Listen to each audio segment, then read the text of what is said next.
I know, new look, new vibe for this vlog.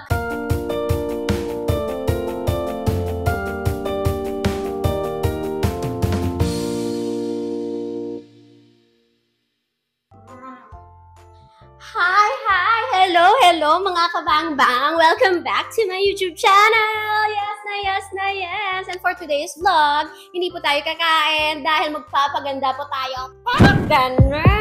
So, diin ko numakadtong iya. Ito syempre mo-vlog naman kita. Kaya abi nga dami mga performance level ako for today's video. Kasama lang ka lugar kung diin makita nyo ako. Pagwas nga ako ng beautiful arms. Kung araw kita nag-perform sa stage. But for today's vlog, hindi po tayo mag-perform. Kapagwapa, kita gani sa natin beautiful arms para dagdag confidence and gandang beauty. Pack na pack Skinfinity PH. Let's all welcome Nang Mary! Syempre, first of all, gusto ko na mabalance ng atong mga followers at subscribers. Ano ang aton nga address? Ari na kami diri sa Plazuela 2, Pizon Avenue, San Rafael, Mandurriao. On our left is the Plazuela 1. Plazuela 1. Overlooking kita sa may SM Strata. Diri kita sa may 2 across Plazuela 1. There you go. Now, what do we have here? Ano ang problem sa inyong mga body nga? Gusto nyo mag-beautiful? Problem? Actually, yung problem ko, isa katawo. You know, I'm into body positivity. I belong in a very conservative family. The only place na makita nila kung hubadera kung ara ko sa stage. But, syempre, nagadamo ng aton nga mga admirers. Ano na lang siguro nga akong ipa-enhance. Kaya nag-edad na kita, medyo may mga wiggle-wiggle. What can you suggest for me? Mas mayo mga RF naman ang age of frequency. May na siya skin tightening, skin lifting siya, and burn sa fats, ma'am. So fats can be coming from our arms.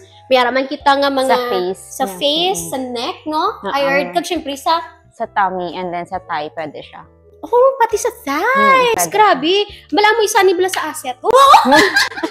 Kasi alam ko nag-skirt, pero pag may nag-skirt, wala feeling ko nakakuha mga tao. Kaya ano na lang, mas mapagwapa ako. Thank you. Okay, pamali ka na, ma'am. Yes. Pwede takad sa ating room, ma'am. Of course, I'm so excited. See you later.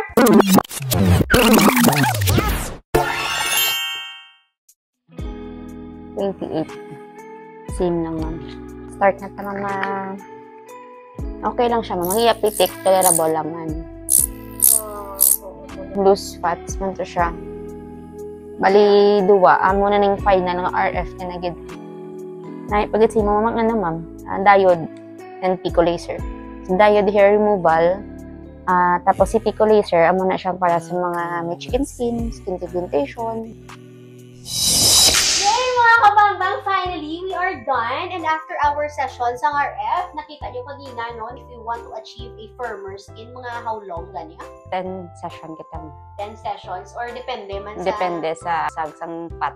So, kung pareho sa ibanda nga dasig man lang, no? Kaga, feeling nyo, ready na ka mo magpangawat. Oh, sorry. Pag may body na kitang magpangawat. Kung ready na ka mo nga magpa-free sa mga boys na, magpa-free! Mga maurungan sila. So po,